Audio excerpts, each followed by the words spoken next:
Hello, welcome to this issue of the maintenance of the constant temperature and humidity test chamber.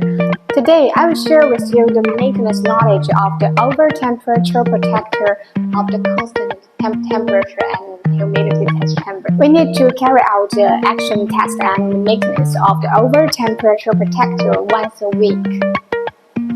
First, we need to turn on the main power switch at the back of the machine and the power switch on the panel. Then set the value of the over-temperature protector to be lower than the actual temperature value shown on the main control panel. If the buzzer sounds and the main controller screen gives an alarm, it's normal.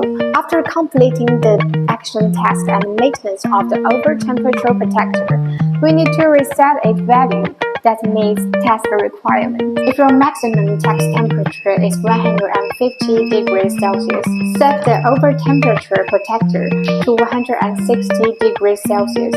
Share here today. If you want to know more, please leave a message in the comment area. See you next time.